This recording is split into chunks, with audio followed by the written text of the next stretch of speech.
Amados hermanos, muy buenas noches a todos. Es un gusto saludarlos. Estoy aquí transmitiendo desde la hermosa ciudad de Lima, capital del Perú, conocida como la ciudad de los Reyes. Es así como se le conoce a Lima, la capital. Bien, el arrebatamiento es nuestro tema.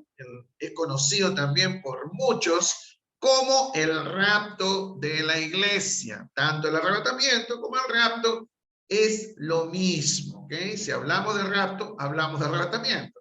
Si hablamos de arrebatamiento, estamos hablando también del rapto. Muy bien, amados, ya estamos con más de 66 personas conectadas. Esperemos, no sé si llegaremos a los 70, ahí vemos, pero vamos a continuar. Primera de Tesalonicenses, porque este tema va a estar, pero muy bueno, interesantísimo. Hay mucha información, muchas cosas que aprender esta noche. Así que vamos empezando, hermano. Con el ánimo, muy bien, el ánimo usted lo tiene que tener para recibir esta palabra. Primera de Tesalonicenses, capítulo 4, verso 13 al verso 17, dice así: tampoco queremos, hermanos, que ignoréis, aquí obviamente está hablando el apóstol Pablo, que ignoréis acerca de los que duermen, para que no os entristezcáis como los otros que no tienen esperanza. Porque si creemos que Jesús murió y resucitó, así también traerá Dios con Jesús a los que durmieron en él. Por lo cual os decimos esto en palabra del Señor, que nosotros que vivimos, que habremos quedado hasta la venida del Señor, no precederemos a los que durmieron, porque el Señor mismo, con voz de mando, con voz de arcángel y con trompeta de Dios, descenderá del cielo, y los muertos en Cristo resucitarán primero. Luego nosotros, los que vivimos, los que hayamos quedado, seremos, ahí está clarito, porque alguien dice, pastor, esa palabra de arrebatamiento existe en la Biblia. Aquí está, mire, se lo muestro y se lo presento. Seremos arrebatados juntamente con ellos en las nubes para recibir al Señor en el aire, y así estaremos siempre con el Señor. Ese es el propósito principal, de estar siempre con el Señor. Así que aquí está todo lo que es la doctrina del arrebatamiento, que es una doctrina que hoy en día muy poco o casi nada se enseña ni se predica sobre el arrebatamiento. Estamos hablando de 30 años atrás.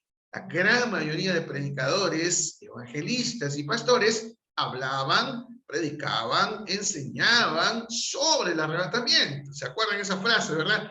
Cristo viene pronto, ¿no? Y muchos predicadores usaron esa frase muy conocida, y la hizo conocer el hermano G.J. Ávila. Muy bien, vamos ya continuando, introduciéndonos ya en el tema de esta noche, el tema del arrebatamiento de la iglesia, porque la iglesia es la que va a ser arrebatada.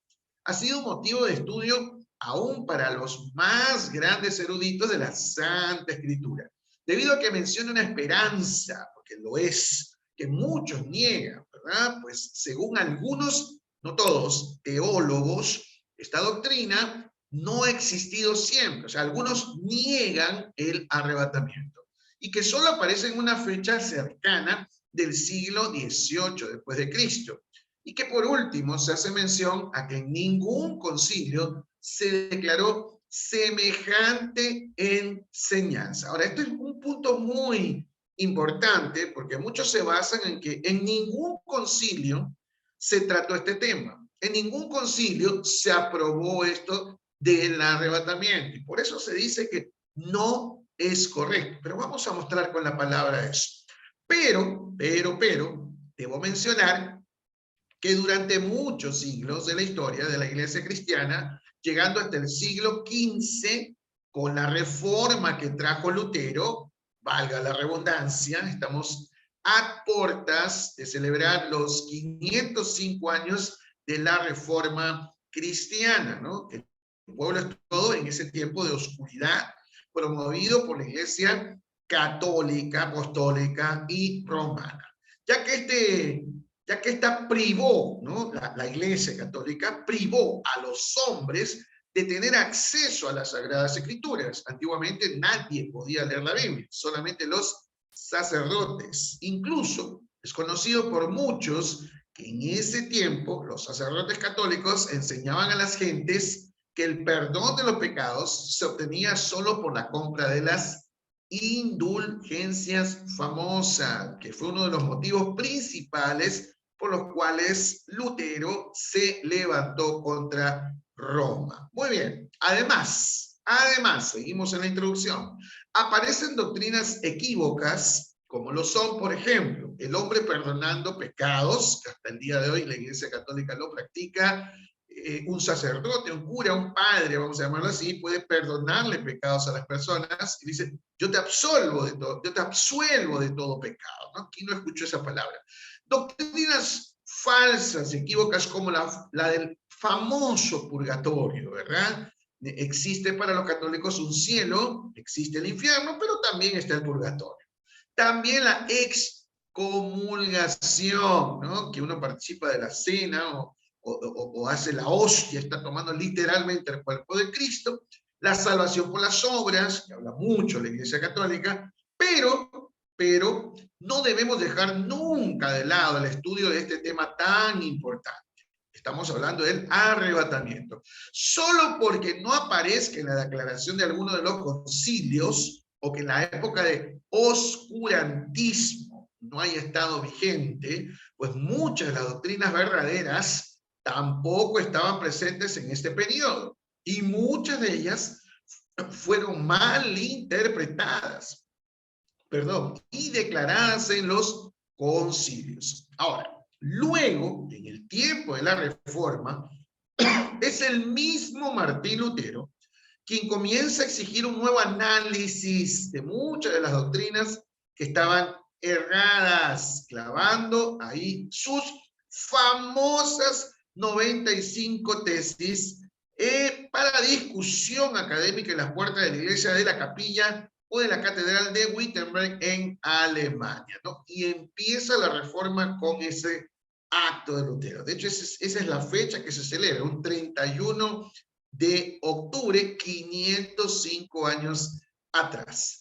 Además, seguimos en la introducción, en este tiempo donde aparece la doctrina de la justificación por fe, obviamente hablada por Lutero, la pregunta entonces sería, ¿no debemos creer entonces en la doctrina de la justificación por fe porque no estaba antes declarada? O sea, todo lo que no está declarado en algún concilio es para no creerlo.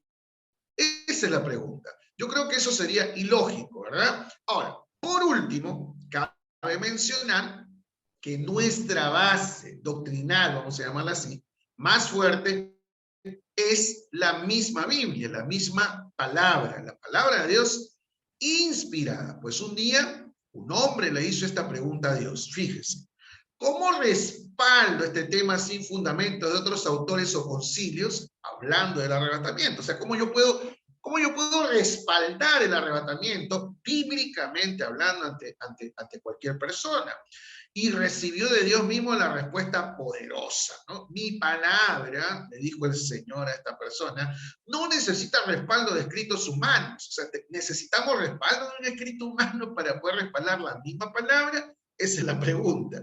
Es por esto que aunque a lo largo de este estudio, ¿no?, tomaremos alguna información de otros autores, que lo vamos a hacer, y libros de teólogos que creen en esta doctrina, la del arrebatamiento, nuestra fuente más fidedigna, la que vamos a usar esta noche, será la mismísima palabra inspirada de Dios, como lo estamos haciendo. Muy bien, amados. La pregunta, entonces, de esta noche, la primera que vamos a hacer es, ¿en qué consiste el arrebatamiento? La palabra arrebatamiento proviene del griego harpazo. Miren, parece harpazo. Y esta significa robar por la fuerza, o sea, algo forzoso, arrebatar, raptar, ¿verdad? Robar por la fuerza. Esto está en 1 Tesalonicenses 4, verso 17, cuando dice, luego nosotros los que vivimos, los que hayamos quedado, está hablando de los que están vivos, seremos arrebatados. Esa palabrita arrebatados es harpazo, ¿no? Que es lo que significa ahí. justamente con ellos en las nubes para recibir al Señor en el aire. Y así estaremos siempre con el Señor. Ojo, yo quiero aclarar algo ya desde el principio. Si hablamos de arrebatamiento, no estamos hablando en sí de la misma venida del Señor aquí en la tierra cuando Él pisa tierra. No, estamos hablando del arrebatamiento. Jesús en los cielos y arrebatándose, iglesia. Ya le vamos a explicar más adelante esto para que usted lo entienda de la mejor forma. Ahora, en la primera carta a los tesalonicenses, desde el capítulo 4, verso 13, hasta el capítulo 5, verso 1 al verso 11, el apóstol Pablo comienza una nueva sección. Esta no tiene que ver con la expresión de gozo ni de exhortación, sino con una instrucción acerca de cómo será la venida del Señor, enseñando la imparcialidad que habrá en todos los creyentes. Pues declara que los muertos no tendrán desventaja alguna sobre los que estén vivos. Acuérdense que antes del arrebatamiento sucede un acontecimiento. No somos primeramente arrebatados. Primeramente viene la resurrección de los muertos. Porque dice el verso que hemos leído, ¿verdad? Nuestro verso principal, nuestro texto principal dice, y los muertos en Cristo resucitarán. Ese es el primer acontecimiento. Luego, después de eso, los que están vivos serán arrebatados. Entonces, nosotros estamos en el segundo por ahora, ¿no? Al morir ya no corresponde en la segunda parte, nos iremos en la primera parte, ¿no? Porque los que están muertos en Cristo se resucitarán, ¿no? Para ir al encuentro con el Señor. Ojo, que quede bien claro esto. Entonces, estamos hablando que el arrebatamiento es la segunda parte de ese gran acontecimiento. Perfecto. Seguimos entonces. Además, declara que esta venida será de manera inminente, de forma repentina, ¿verdad? Nadie lo sabe, nadie sabe la hora, nadie sabe el día, nadie sabe el momento, nada de nada. Y que tomará a muchos por sorpresa, aunque los creyentes deben estar siempre preparados. Entonces, si yo le preguntara a mi querido hermano, mi querida hermana, mi querido ministro, ¿cuántos de ustedes están preparados para la venida del Señor? Para la primera parte de esta venida del Señor, que es el arrebatamiento. Por ejemplo, estamos todos vivos acá conectados. Somos casi 70 personas conectadas. A ustedes me dirijo. Si Cristo vendría esta noche, ¿no? O como dice el verso, a medianoche vino el esposo, ¿no? ¿Usted se iría con él? Sí ¿o no? Esa es la pregunta. ¿Sí o no? ¿Usted está preparado? ¿Está seguro de que se va con el Señor? Esa es la pregunta del millón. Ahora, es en medio de esta venida que se hace mención de la palabra arrebatamiento de los que son de Cristo. Ojo, los que van a ser arrebatados son los que son de Cristo. Quiero aclarar algo. El arrebatamiento es de su iglesia. O sea, la iglesia de Cristo será arrebatada. Y cuando habla de iglesias, todos los que están en regla, en orden con el Señor. Alguien me preguntó, escuche bien lo que le voy a decir. Alguien me preguntó, pastor, ¿será que alguna persona de la iglesia se quede? Repito, la iglesia va a ser arrebatada.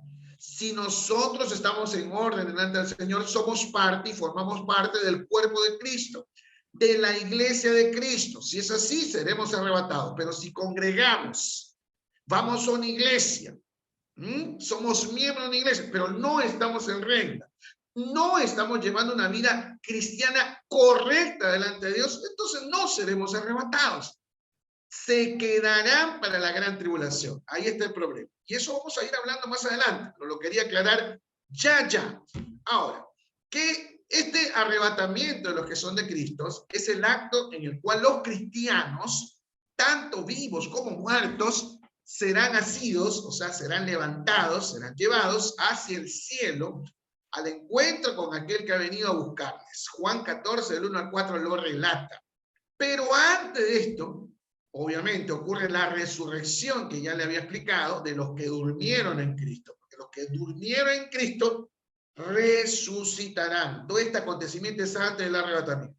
Y la transformación del cuerpo de los que estén vivos para ese entonces. O sea, tanto los muertos como los vivos tendrán lo que conocemos como la transformación del cuerpo, ¿no? Y obviamente usted ha escuchado lo que voy a mencionar. Tendremos un cuerpo glorificado, apunte bien eso. un cuerpo glorificado. Eso va a pasar en el momento. Ahora, y lo más impresionante del suceso que estamos viendo, que se menciona en el texto, es que el Señor, nuestro Señor, no viene a la tierra. ¿Ah? Él no pisa tierra en el arrebatamiento. Él se queda en los cielos, o en el cielo visible, ¿no? Para nosotros, que es el primer cielo. Sino que el encuentro con su iglesia será en las nubes, donde le recibiremos, o Él nos va a recibir a nosotros, en otras palabras, ¿no? Muy bien. Ahora, vamos a ver aquí, para que podamos entender un panorama más amplio de lo que es el arrebatamiento, porque no crea que este tema ha sido muy fácil, ¿eh?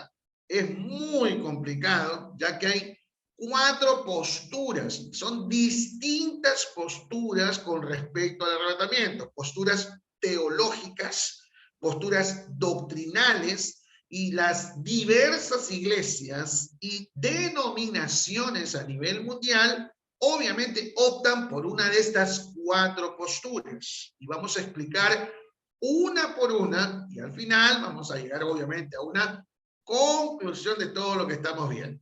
Juan 14:3 dice: vendré otra vez y os tomaré a mí mismo, para que donde yo estoy, vosotros también estéis. Una promesa de nuestro Señor Jesucristo para los discípulos. El primer punto, la primera postura que vamos a ver es el rapto parcial. Acuérdense que cuando hablamos de rapto estamos hablando del arrebatamiento.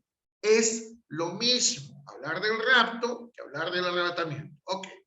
El rapto parcial es la primera postura. Esta postura, en realidad, no se preocupa mucho por el tiempo, o sea, le da lo mismo en qué tiempo va a ser, en que ocurrirá el rapto. Para ellos no interesa si va a ser antes, durante, después, no interesa. Ellos lo único que creen es que va a haber un rapto, nada más, ¿ok? Sino que basándose en los versículos bíblicos que están en Hebreos 9, Lucas 21, 1 de Juan 2 y Mateo 25, entre otros, la lista es muy larga, declara que solo aquellos que sean hallados dignos de escapar aquel día volarán en el rapto. Esa es la postura. Esto incluye a muchos que están dentro de la iglesia. En otras palabras, esta postura de rapto parcial cree mucho en la salvación por obras, ¿no? Hay muchas iglesias que incluso predican sobre eso.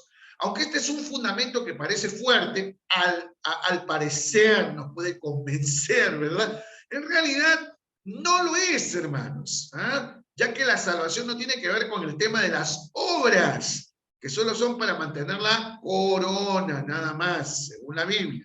Si fuera así, entonces nadie podría escapar, ya que no hay hombre en la tierra que haga el bien y nunca peque, lo dice Eclesiastés 7:20. Entonces así nadie se salva, ¿verdad?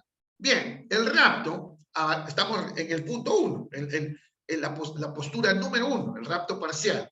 Ahora, el rapto abarcará a todo aquel que ha recibido el sacrificio de Cristo, que es el holocausto, por ahí estamos bien, la reconciliación, la redención. Veamos a qué se hace mención en esto, vamos a desglosar esta parte. Holocausto, ¿a qué se refiere? Este sacrificio aplaca la ira de Dios con respecto al pecado del hombre, ¿no? La ira de Dios, pecado del hombre, consecuencia del pecado del hombre viene la ira, librándolo de sus justos juicios sobre los pecadores. Ese es el holocausto que hizo pues obviamente Dios con su propio Hijo. Pero esto no quiere decir que el hombre no tenga pecado. Ojo, mucho cuidado, porque también está esa doctrina de salvo, siempre salvo. O sea, yo te acepto Cristo y punto. Ya me voy al cielo, me voy con el Señor, me voy en el rapto, me voy donde sea y puedo hacer lo que me da la gana, pero el Señor está conmigo. Punto. Salvo, siempre salvo. Hay un fuerte sector en la iglesia evangélica que hoy están practicando esa doctrina. El sacrificio de Jesús hizo algo por Dios, claro que lo hizo. Es apaciguarlo para que no destruya al ser humano por su pecado. Porque si fuera por pecado, pues todos estuviéramos destruidos, como dice la palabra, estaríamos todos destituidos de la gloria de Dios. Segundo punto, reconciliación. Con el sacrificio de Cristo se reconcilia a todos los hombres con el Dios de la creación y ya no se les imputa su pecado. Así se hizo posible que Dios salvara al mundo, como lo dice Juan 3:16. Dios cree plenamente en el sacrificio de Cristo y lo acepta. Así sigue siendo justo y capaz para justificar a cualquier pecador, repito, cualquier pecador que acepta a Jesús como reconciliador. Ese es el primer paso, nada más. Luego vienen otros pasos a seguir para ser obviamente un hijo de Dios. Redención es otro punto también que va dentro de todo este panorama. Esta parte del sacrificio es el medio por el cual Dios mismo pagó el precio por el hombre, ¿no? Ofreciendo a su propio hijo, su gobierno y santidad demandada. Ahí viene el segundo paso. Uno recibe a Jesús y obtiene obviamente lo más hermoso que es la salvación, pero uno también tiene pues que tener un sacrificio, ¿no? Como dice Romanos, traed vuestros cuerpos en sacrificios vivos, santo y agradable a Dios. O sea, sin santidad nadie podrá ver al Señor. Y eso no lo leen las otras iglesias cristianas, protestantes, que creen que con recibir y levantar la manita y decir, Señor, yo te recibo en mi corazón, ya está, me voy al cielo. Y no es así, ojo, no es así.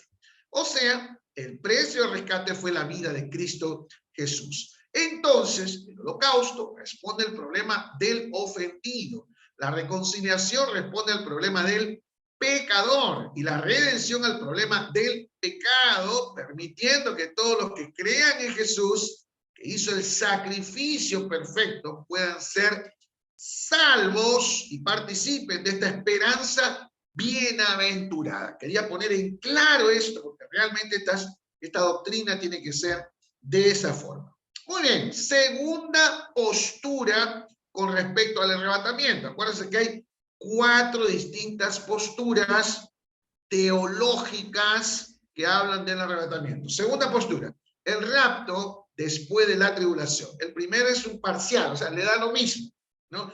Hay gente que le da lo mismo, ¿no? Y ahí entra y encaja muy bien también esto de salvo, siempre salvo. Ya está, soy salvo y se acabó, ya recibí a Jesús. Pero están los que dicen que el arrebatamiento, el rapto, va a ser después de la tribulación, o sea, después de los famosos 7 años de la gran tribulación, ahí recién viene el arrebatamiento, según esta postura. Miren, esta teoría niega totalmente toda clase de dispensacionalismo. Ojo, la iglesia dispensacionalista es la que cree en el arrebatamiento. De hecho, yo enseño mucho sobre las dispensaciones. En el instituto que yo tengo, nos demoramos 4 días para poder enseñar todas las dispensaciones. Nos tomamos un mes entero, imagínense, que es el único que en verdad le da fuerza a su enseñanza. Esta dice que el rapto ocurrirá después que termine la gran tribulación, en el segundo retorno de Cristo a la tierra, porque la primera parte es el arrebatamiento para nosotros, pero ya para ellos no hay ninguna ni primera parte. Para ellos solo existe la primera venida de Cristo aquí, ¿verdad? Cuando Él nace, ¿no? Y luego ya se va, y ahora viene y llega después de la gran tribulación. Ahora, esto comenzará en el milenio. Además declaran que nunca estuvo en el tiempo de la patrística esta doctrina, y niegan también un rapto secreto e inminente. Para ellos no hay rapto antes de. Y creen que donde se encuentra el suceso de la resurrección se encontrará también el traslado de la iglesia, tomándose de Apocalipsis 20, versos 5 y 6. Dicen que esto tendrá lugar cuando Cristo venga a establecer el milenio, o sea, entre el milenio y el final de la gran tribulación viene el arrebatamiento, según esta postura, que es un periodo de 1000 años, ¿verdad? Porque post de la tribulación viene pues la batalla de Armagedón, vienen los 1000 años del reinado de Cristo, y obviamente Cristo volverá a la tierra para reinar. Esto para ellos es la segunda venida, sin tomar en cuenta un arrebatamiento antes de la gran tribulación. Para ellos no existe, sino después. Ok, pero, esto tiene como uno de los problemas más grandes, teológicamente hablando, ¿no? La falta de diferencia entre el programa profético para Israel y el programa para la iglesia. Acuérdense que Israel es uno, la iglesia es otra. No hay que mezclar las cosas. ¿Ah? Dios tuvo un plan para Israel, como lo tiene para la iglesia, que obviamente está conformada por los gentiles, como lo llama la Biblia. Y Además, se olvidan que el propósito de la gran tribulación, recalco, el propósito de la gran tribulación es para Jacob.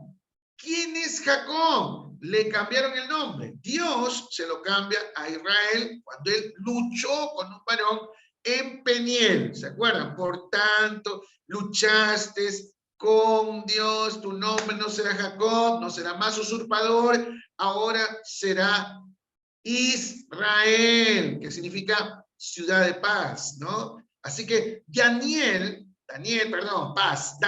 12, Daniel 9, habla de esto, que el propósito de la gran tribulación en sí es para los israelitas, no es para la iglesia. Repito, no es para la iglesia. Así que si alguien pregunta por ahí, pastor, ¿la iglesia de Jesucristo pasará por la gran tribulación? La respuesta es un rotundo no con mayúsculas. La iglesia no pasará por la gran tribulación. Está probado, comprobado y reaprobado. Y tiene como objetivo esta gran tribulación, ¿verdad?, hacer volver el corazón de Israel a Dios. Acuérdense que Israel hasta el día de hoy tiene endurecido su corazón y no reconoce a Jesús como el Mesías. Obviamente hay una excepción con los judíos mesiánicos, que son pues una minoría, ¿verdad? Ahora, el corazón de Israel está endurecido y la gran tribulación vendría a ser la prueba final para los israelitas para reconocer a Jesús como el Mesías esperado. Pues la palabra ira, en el sentido hebreo, se usa solo cuando el amor de Dios se ve herido. Entonces, él envía castigo para restablecer lo perdido. El pueblo de Israel está acostumbrado a esto, siempre. Esto tiene que ver con Israel, ya que la iglesia no está puesta para la ira. Romanos 5:9, porque como Dios va a pasar injustamente a la iglesia por la gran tribulación, después de haberla redimido, o sea, la iglesia fue redimida y no la va a poner en la gran tribulación. Eso es imposible. Está descartado. Ojo, la gran tribulación, repito, la gran tribulación es exclusivamente una prueba final para Israel, para que ellos reconozcan a Jesús como el Mesías esperado. ¿Ok? Eso yo la vamos a explicar. Acuérdense que la gran tribulación dura 7 años, los 3 primeros años y medio, el gobierno del anticristo, luego vienen los 2 testigos, y ahí es donde Israel se va a dar cuenta cuando se saca la máscara del anticristo, ¿verdad? Se siente en el trono de Jerusalén, Israel comienza a adorar al anticristo pensando que es el Mesías cuando no lo es. Ahí es donde Israel despierta y se levanta y cree finalmente de que todo está equivocado, ¿no? Muy bien, seguimos, que esto se va a poner más interesante todavía. El tema de que no aparecieran escritos desde la era patrística hasta el siglo XV no es un obstáculo para creer que el rapto antes de la tribulación. Recuerde lo que ya hemos mencionado en la introducción, que hay doctrinas como la justificación por la fe que también aparecen en este siglo, pero tiene su mayor fundamento en la Biblia, ¿no? ¿Quién no encuentra versículos sobre la justificación por la fe? Eso es indudable. Y por lo tanto es creíble, al igual que lo es el rapto antes de la tribulación, que también tiene todo el respaldo bíblico, solo que nunca se habló por 15 siglos, ¿no? Hasta que se habla en el siglo XVIII. Y por último, en cuanto al tema de la resurrección en el retorno de Cristo a la tierra, primero hay que hacer referencia a la de 1 Tesalonicenses 4, versos 13 al 18, donde los que resucitan se encuentran en el cielo y los de Apocalipsis se encontrarán con él en la tierra. Este es solo el cierre del programa de la resurrección que comienza con Cristo, primicia de los que durmieron. O sea, la primicia de todo este acontecimiento la tienen los que están durmiendo. O sea, los que están muertos en Cristo resucitarán primero. Luego los que están vivos serán arrebatados. No confunda, por favor, ¿ok? Luego los que son de Cristo, ahí está el rapto. Nuestro tema es ese. Y por último, un cierre del programa de la llamada primera resurrección al retornar Cristo a la tierra. Muy bien, amados. Vamos a la tercera postura. Dije 4 y vamos a la 3, el rapto durante la tribulación. Fíjense, voy a retomar solo rapidísimo. La primera postura es el rapto parcial, o sea, a ellos le da lo mismo. Acuérdense, salvo siempre salvo, hacen lo que le da la gana, salvación por obras. Segundo, es al final de la gran tribulación. Esa es la postura número 2. La tercera postura es durante la gran tribulación. Ellos creen que en la mitad de la gran tribulación, luego de que el anticristo se haya dado a conocer, ¡pum!, la iglesia es arrebatada. Vamos a ver, esto está interesante. Esta postura es menos prevaleciente. Y me va a creer que hay gente que cree en esta postura, que la mencionaba antes, ¿no? También niegan el dispensacionalismo, o sea, no creen en las dispensaciones. Declaran que la iglesia pasará por los primeros 3 años y medio. Miren, repito, esta postura cree, escuchen, que la iglesia del Señor se quedará en la gran tribulación. Hay iglesias que predican y enseñan que la iglesia se va a quedar en la gran tribulación y va a experimentar los 3 años y medio primero. O sea, todo el gobierno del anticristo lo va a experimentar la iglesia, que la iglesia va a sufrir, que la iglesia va a ser perseguida en la gran tribulación, y que el sello para los que son cristianos, todo eso ellos lo predican, por si acaso, no se confundan. Declarados como paz y seguridad, ya que no es un proceso de la ira de Dios, ¿no? Según ellos. Ahora, además creen que la última trompeta, que está en Primera de Tesalonicenses y Apocalipsis 11, son la misma. Estos también son llamados pretribulacionistas, por el hecho de que creen que no pasarán el periodo de la ira, o sea, para ellos no hay ira, ¿no? Y dicen que además que como Jesús prometió tribulación, esto se cumplirá en la primera mitad de ellos, o sea, los 3 primeros años y medio de la gran tribulación. También enseñan que la era de la iglesia y la judía fue paralela desde los años 40 al 70 después de Cristo, que por lo tanto esto exige una coincidencia similar cuando ocurre el cierre de la iglesia. Esto se cumplirá cuando en medio de la tribulación Israel vuelva a ser nación, ¿no?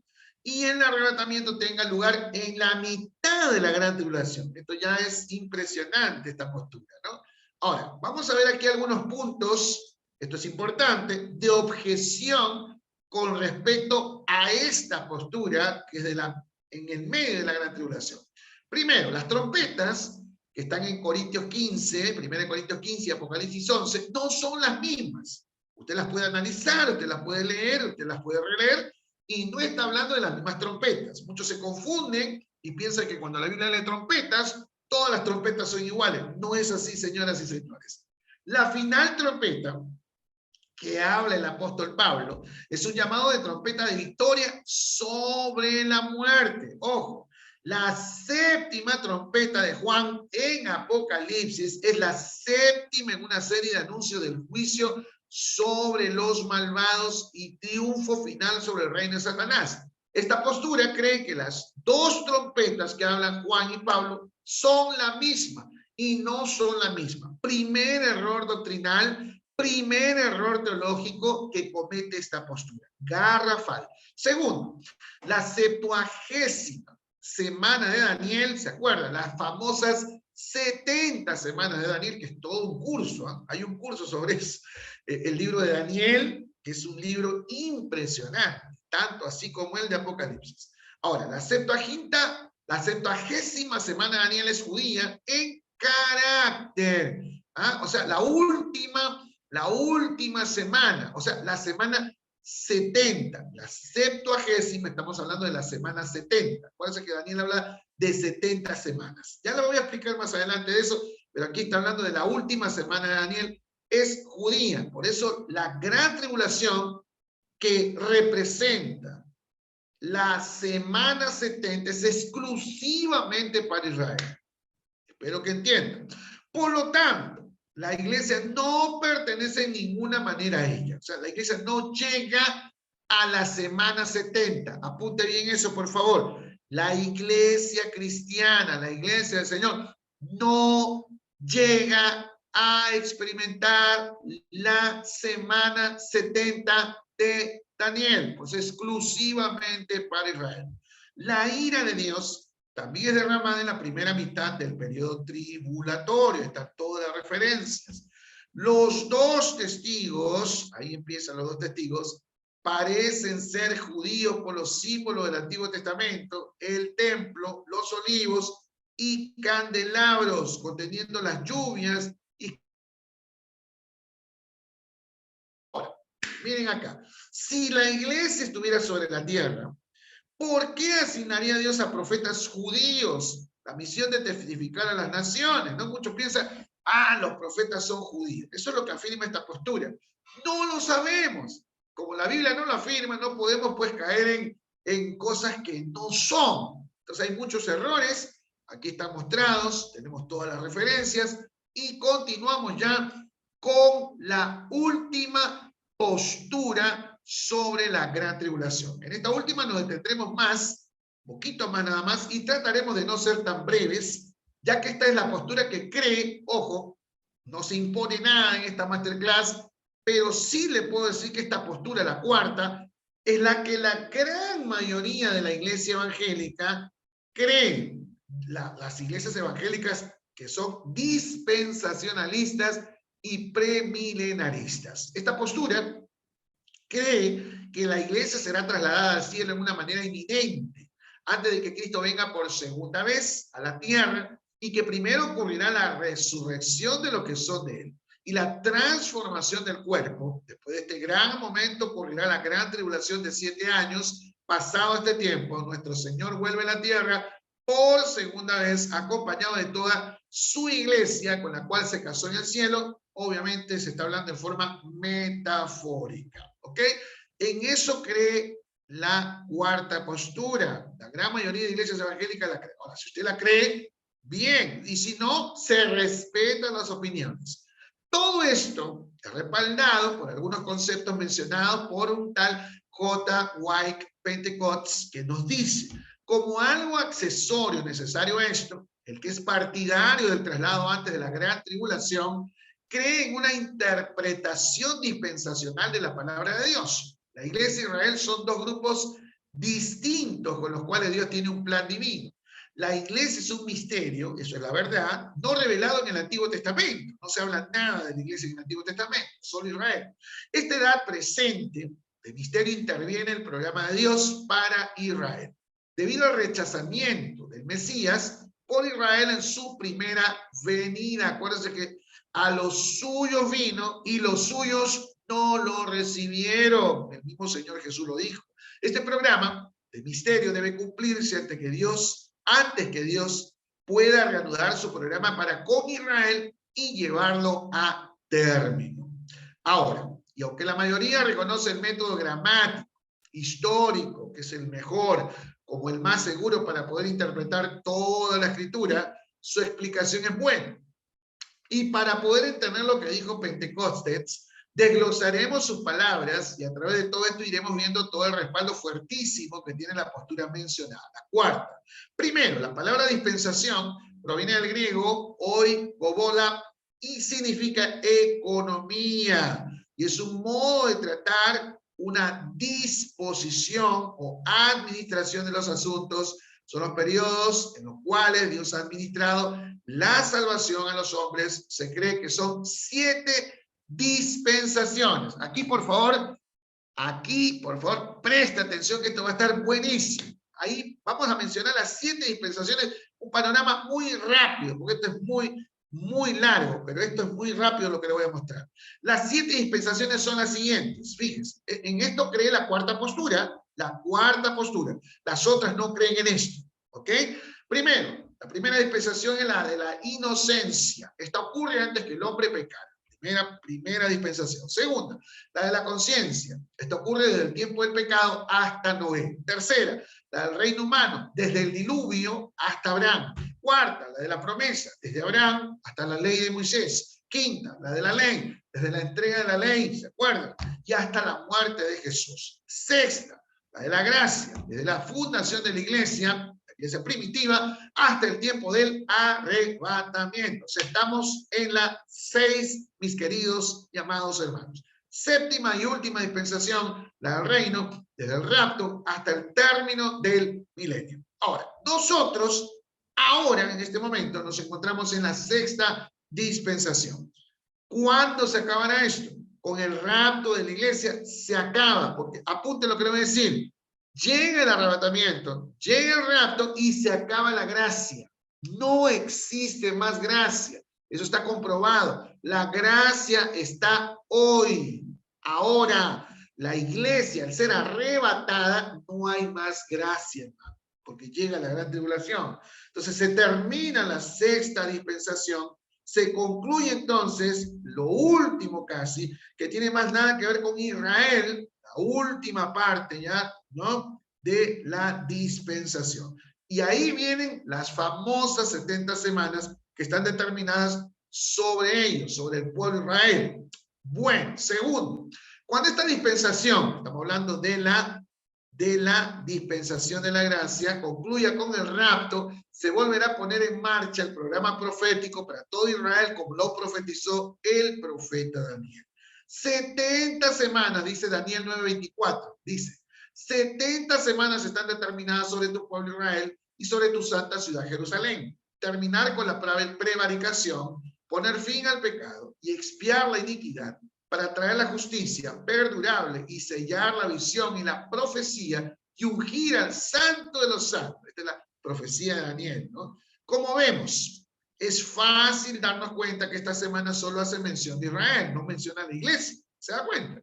Y aquí comprobamos bíblicamente que la iglesia no va a pasar la gran tribulación, que es exclusivamente para Israel. Ahora, esto es un misterio que se ve revelado en el Nuevo Testamento. Pero veamos ahora una explicación resumida acerca de estas 70 semanas para entender cómo se fueron cumpliendo y de cuánto tiempo hablan en realidad, sin olvidar de que solo tiene que ver con Israel y Jerusalén. Vamos rápidamente a ver esto. De estas 70 semanas de Daniel, se han cumplido ya 69. Estamos en las últimas ya, hermanos, que son 483 años en total.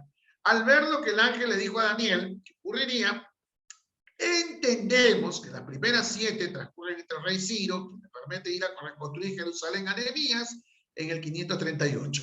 Y las semanas del 8 al 69 se cumplieron en el tiempo de Nehemías y el nacimiento de Cristo. Estas 69 semanas que ya están cumplidas, tuvieron su cumplimiento un poco antes de la crucifixión de Cristo, acontecimiento pero impresionante. También se mantiene toda la posición premilenarista, que entre la semana 69 y la 70 hay un intervalo. Ojo, nosotros estamos entre la 69 y la 70, la iglesia está en un intervalo de tiempo en el que Dios está cumpliendo su propósito durante esta edad presente, la actual, la última semana, la número 70, que aún no viene, va a venir, aguarda un cumplimiento futuro, que se corresponderá con los juicios de la tribulación y la aparición del anticristo. Acuérdense, el anticristo aparece en la semana número 70, culminando así con la segunda venida de Cristo para establecer su reinado de gloria.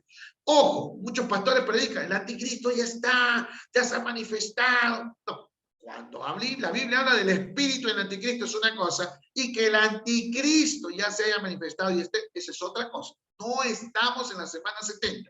Muchos se asustan. Siguiente. Aquí vemos un cuadro muy interesante, amados hermanos, sobre las 70 semanas de Daniel. Fíjese en el medio, porque ahí está las primeras 7 semanas, que duran 49 años, las 62 semanas siguientes, que duran 434 años, estamos hablando del primer templo, el segundo templo, acuérdense que ese templo fue destruido en el año 70, ¿verdad? Nace Cristo, Jesús es crucificado, año 33, ¿verdad? Daniel 9:26 lo profetiza, y vienen el intervalo que hasta hoy está durando más de 2000 años. Acuérdense, apunten bien esto.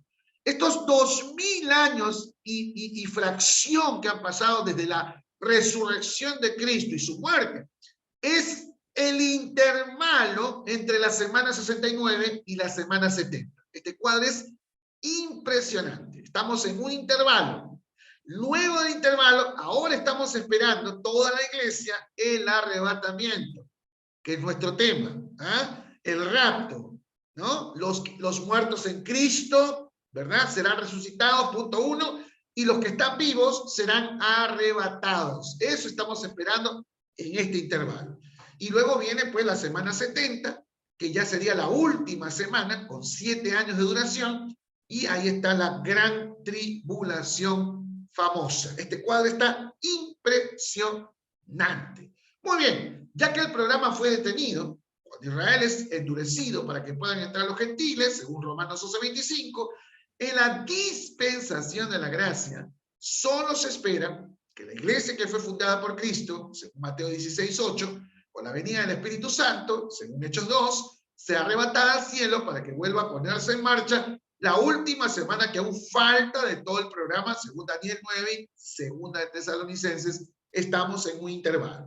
Pero, recuerde que esta solo tiene que ver con Israel. Le vuelvo a recalcar para que se coloque esto en su cabeza. Gran tribulación, Israel. Intervalo, iglesia. Arrebatamiento, iglesia. No se olviden de eso. Por eso, este fundamento nos declara que Cristo arrebatará su iglesia antes de la tribulación. Acuérdense que estamos en la cuarta postura, la postura teológica que cree que el arrebatamiento será antes de que empiece la gran tribulación, terminando, y con eso se termina el intervalo y comienza la semana 70 de Daniel. Tercero, solo nos queda concluir solo esta partecita de esta cuarta postura, haciendo una serie de menciones que hacen diferencias entre la iglesia y el pueblo de Israel. Esto es muy importante, el cuadro que voy a presentar a continuación, para que usted vea la diferencia entre Israel y la iglesia. Fíjese, diferencias entre Israel y la iglesia. Ojo, pestaña y ceja, mi querido hermano. Pactos terrenales, Israel. Pactos celestiales, la iglesia. Descendencia, o sea, desciende del polvo de la tierra los israelitas como las estrellas del cielo, según el pacto que hizo con Abraham. Tercero, vuestro padre Abraham, dice Israel, nosotros, Dios es nuestro padre. Cuarto, ciudadanía terrenal, nosotros tenemos ciudadanía espiritual. Ponga su manito amarilla si tiene ciudadanía espiritual, diga amén. A ver, póngame una manita amarilla ahí, mi querido hermano. Ciudadanía espiritual. ¿Dónde están los que tienen ciudadanía espiritual? Manifiéstense ahora en el nombre de Jesús. A ver, todos los que tienen ciudadanía espiritual, levanten la manita ahí en el nombre del Señor. Aleluya. Quinto, Israel habla de su Mesías y nosotros de la cabeza que es Cristo. Sexto, ellos dicen que van a heredar la tierra y nosotros vamos a heredar todo el universo. Séptimo, no tiene actividad misionera Israel, pero nosotros tenemos que ir por todo el mundo. Octavo, el Espíritu Santo sobre, pero nosotros el Espíritu Santo dentro de nosotros. Noveno, ellos usan un sistema de ley, pero nosotros estamos usando el sistema de la gracia. ¿Ah? Décimo, se despide en el monte de los olivos, ¿verdad? En el monte de los olivos, pero nosotros nos despedimos en el aposento alto. Onceavo, segunda venida pública, nosotros el arrebatamiento en secreto. Doceavo, ellos hablan solo de las 10 vírgenes y nosotros la esposa, somos la esposa del Cordero, la virgen pura que será arrebatada en el cielo para poder casarse con Jesús, que es nuestro esposo. ¿Cuánto dicen amén a eso? 13, ellos experimentan un sacerdocio arónico, nosotros el sacerdocio de Melquisedec, tremendo. ¿Ah? 14, ellos dicen gobernar la tierra, nosotros seremos gobernados y gobernaremos toda la creación. Oiga, yo estoy ya transpirado, miren cómo estoy. ¡Wow! Tremendo, tremendo. Seguimos. Amados, no se me vayan. Esta es una masterclass. Acuérdense que las masterclass son 15 minutos más de lo normal que una clase del instituto. Así que todavía nos quedan 17 minutos más. No se me mueva, porque ahí vamos a cerrar con broche de oro. Muy bien. Ahora, ahí está. Ya vamos cerrando con esto. Miren, ¿cómo ocurrirá entonces el arrebatamiento, hermanos? Primero, el Señor mismo nos vendrá a buscar. Miren, él mismo, dice, primero de Tesalonicenses 4:17, porque el Señor mismo, con voz de mando, con voz de arcángel y con trompeta de Dios, descenderá, dice, del cielo. Miren qué tremendo es esto. En el momento del rapto, lo primero que ocurrirá será la venida de Cristo. desde los cielos. Esto hace referencia no a nuestro cielo, ojo, sino al tercer cielo mencionado por el apóstol Pablo, y a los cielos de los cielos, que hacen referencia a la morada de nuestro Dios en Deuteronomio. Aquí en Perú, por ejemplo, somos tan fanáticos del cielo que tenemos un agua que se llama cielo, imagínense. ¿Ah? Aquí hay un agua que se llama cielo, y eso es lo que bebemos aquí los peruanos, ¿no? Imagínense, somos ya estamos preparándonos para el arrebatamiento. ¿Ah? Es decir, nuestro Señor vendrá desde el tercer cielo. Hay un grupo muy famoso, o sea, escuchaba, ¿no? Tercer cielo. Pero como no llegará a poner los pies en la tierra en realidad, lo que hará es venir al primer cielo, al cielo que nosotros conocemos, al que todos vemos, ¿no? Que es nuestra atmósfera. Acuérdense, el primer cielo es la atmósfera, y el segundo cielo es la estratosfera, y el tercer cielo es donde está el Señor. Ya más adelante veremos el respaldo de esto, cuando veamos el lugar de donde será el encuentro. Ahora, cuando Él venga, hablamos del Señor, dice la Biblia, vendrá Keleusmati. ¿Qué es eso, pastor? Keleusmati. Y quiere decir en el griego con voz imperativa, esto es con voz de mando, eso es Keleusmati, voz de mando, y muestra la autoridad que trae el Señor en la llamada que hará.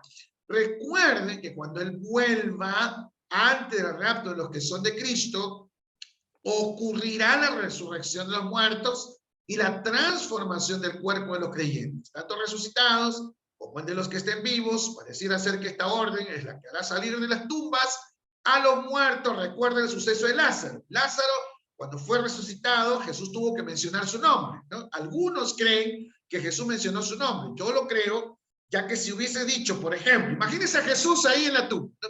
Y está ahí Lázaro en su tumba, y Jesús hubiera dicho, sal fuera, sin mencionar el nombre de Lázaro. ¿Qué hubiera pasado? Entonces ahí todos los muertos que estaban en ese sepulcro hubieran sido resucitados. ¿Me entienden, no? Pero lo dijo por su nombre. ¿Ah? Es con esta misma llamada, por eso Jesús cuando llamó a Lázaro, es la misma voz de autoridad, es la misma voz imperativa, el Keleusmati. Escuche bien, Jesús cuando resucitó a Lázaro usó el Keleusmati, pero en forma personal. Es esa voz de orden imperativa que levantará a los que son de Cristo en la resurrección y producirá la transformación de los que estén vivos para encontrarnos con Él.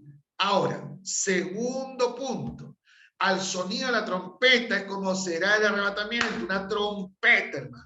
Ahora, si bien en esta etapa hemos cambiado un poco lo que la Biblia dice cuando menciona con trompeta de Dios, lo hemos hecho para enfocar el sentido original de esta mención. Este sonido de trompeta tiene mucha relación con los otros dos aspectos de la voz del Señor, que dice con voz de mando, con voz de arcángel, ya que con este sonido mandará a reunirse a todos los creyentes, como un ejército, ¿verdad? A voz de trompeta. Yo no sé cuántos han estado en el ejército, y el sargento o un soldado toca, y todo el mundo tiene que estar, ¿no? Voz de trompeta, ¿no? Ya que con este sonido todo el mundo se va a reunir en el lugar indicado para subir al cielo juntamente con los resucitados. O sea, nos vamos a juntar los que están vivos y los que están muertos. Imagínense, en un solo lugar. Y vamos a mirar y decir, ah, mira, estaba muerto, pero ahora se va con el Señor. Ya no se va a ir de parranda, por si acaso. Ahora se va con el Señor. Esto es muy importante, ya que en este momento, al son de la trompeta, seremos transformados en un momento, en un abrir y cerrar de ojos, y reunidos en todas partes del mundo, para que juntos podamos subir a recibir al Señor en el aire. Tercer punto, y ya estamos terminando. Por favor, paciencia, deme 5 minutos más. Vamos a terminar incluso antes de lo previsto. El encuentro será en la atmósfera, o sea, en el segundo cielo. ¿Ah? Seremos arrebatados juntamente con ellos en las nubes para recibir al Señor, ¿dónde? En el aire. Y así estaremos siempre con el Señor. Por tanto, alentados los unos a los otros con estas palabras. Primera de Tesalonicenses 4, 17 y 18 lo reafirma, ¿no? Esta es la etapa más importante de todo el estudio que estamos realizando, ya que según algunos, no todos, el encuentro en las nubes no es real, sino que solo es una fábula o una mala interpretación. Además, han dicho por ahí, ¿no? Las malas lenguas, que este texto habla de la segunda venida de Cristo a la tierra y no del arrebatamiento. Pero este solo puede ser así usando el método de interpretación alegórica. Pero como ya lo hemos mencionado, el único método seguro es el de la interpretación gramática, histórica, ya que nos atrapa en interpretar solo lo que la Biblia dice y lo que el autor quiso decir y no lo que nosotros queremos ver en tal o cual término. Aquí vemos un cuadro muy interesante, la diferencia entre lo que es el arrebatamiento y la segunda venida. El arrebatamiento vendría a ser el traslado de los creyentes fieles, mientras que en la segunda venida no hay ningún traslado, no hay nada. El arrebatamiento, ahí Jesús recoge a su novia, mientras que en la segunda venida los santos son trasladados, vuelven a la tierra. O sea, tenemos que volver. Si usted piensa que se va a quedar en el cielo, no, no, no, tenemos que volver. Es el pasaje, escuche, el arrebatamiento es un pasaje de ida y vuelta, mi querido hermano. ¿Ah? Tercero, el arrebatamiento, los santos trasladados van al cielo a las bodas con el Cordero. Mientras tanto, en la segunda venida, la tierra es juzgada y se establece la justicia. La tierra no es juzgada en el arrebatamiento, pero sí unas señales concretas y predichas, incluyendo la tribulación. En el arrebatamiento es inminente en cualquier momento. O sea, sí, no hay señales para el arrebatamiento. No hay, escuche bien, no hay señales para el arrebatamiento. Simplemente es un acontecimiento que va a suceder en cualquier momento. Hay que estar preparados. Ahora, en la segunda venida sí hay señales, ¿no? Sí hay. Solo los creyentes fieles serán arrebatados. Ahora, se predice a menudo en el Antiguo Testamento también la segunda venida. Antes del día de la ira será el arrebatamiento, ¿no? Y esto afecta a todos los hombres según la segunda venida. No hay referencia a Satanás cuando se habla del arrebatamiento. Y aquí sí, ¿no? Da fin al día de la ira. Satanás es atado también ahí en la segunda venida, ¿no? Cristo viene por los suyos en el aire, el arrebatamiento. Viene con su esposa, dice la segunda venida. Mientras que el arrebatamiento, nos vamos con el Señor, en la segunda venida venimos con el Señor. Solo los suyos lo ven. Ahora, en la segunda venida, todo ojo le verá. Mucho cuidado, ese versículo que dice, todo ojo lo verá, corresponde a la segunda venida de Cristo. O sea, cuando ya Cristo viene y pisa la tierra. No es en el arrebatamiento. No confunda. Comienza la gran tribulación después del arrebatamiento, pero en la segunda venida comienza el reinado milenial y también la restauración de Israel post gran tribulación. Muy bien, concluyendo ya con esta masterclass que espero haya sido de bendición, a la luz de las escrituras, ese tema parece hacerse más fuerte aún cuando utilizamos el método de interpretación gramático histórico. Cuando lo leemos, así nos damos cuenta de que este glorioso encuentro que ocurrirá no en la segunda venida de Cristo, ojo, a la tierra, pues si no, no tendría caso que el encuentro sea en las nubes y sería ilógico que el Señor lo hiciera para volver a bajar de inmediato con su iglesia. El rapto tiene como un plan principal libertar a su iglesia de la ira que le seguirá el día de la venganza de Jehová. O sea, la idea de nuestro Dios es sacarnos de la semana 70. Ahí está, ¿no? Que es todo el periodo restante de las 70 semanas, también determinadas sobre Israel y su santa ciudad. No debemos olvidarnos de que el plan para Israel y la iglesia es diferente, distinto. La iglesia fue edificada con la venida de Cristo, pero Israel y su plan volverán a ponerse en marcha cuando la iglesia termine en este precioso día del arrebatamiento. O sea, escuchen, por eso la Biblia dice, los últimos serán los primeros. Está hablando de nosotros, los gentiles. Llegamos después y nos vamos primero. ¿Cuántos dicen amén a eso? La iglesia se va primero porque llegamos al final y nos vamos primero. ¿Ah? Israel fue primero y se va al final. Miren, qué impresionante es eso. Los últimos serán los primeros. ¿Cuántos dicen amén a eso? Qué tremendo. ¿Eh? Cuando el pueblo de Israel haya pasado por todo el periodo de la gran tribulación y se haya completado el número de los gentiles, ¿no? Nosotros, entonces dice la Biblia que vendrá de Sion el libertador de Jacob y todo Israel será salvo. ¿Va a haber restauración de Israel? Por supuesto. Pero cuando el libertador vuelva, vendrá con su esposa, o sea, nosotros, vestida de lino fino, limpio, resplandeciente. Eso quiere decir entonces que ella ya habría sido llevada primero donde él estaba. Este evento, el rapto, será cuando él venga y nos llame con voz de mando y con voz de arcángel y trompeta de Dios, y llevados en nubes nos encontraremos con Él en la atmósfera para nunca más separarnos de su lado. Y finalmente, las últimas palabras, esta es la esperanza, porque es una esperanza bienaventurada de la iglesia que tanto le espera, porque nosotros tenemos que esperar al Señor. Qué lindo es como concluye Pablo, por lo tanto, alentado, dice con estas palabras. Si la iglesia pasara por la gran tribulación, no sería esperanza, pues hermanos. Y los tesalonicenses no querrían que su familia resucitara. Pero sabemos que esto ocurrirá para sacarnos de la hora de la prueba, que vendrá sobre todos los moradores de la tierra, hermanos. Así que, amados hermanos, les aliento en el nombre de Jesús, con estas mismas palabras que hizo Pablo, a no desmayar. Ya pronto Cristo viene por su iglesia y nos iremos para estar siempre con Él y nunca más separarnos de Cristo. Amados, que Dios me los bendiga. Espero que esta masterclass haya sido pues de tremenda bendición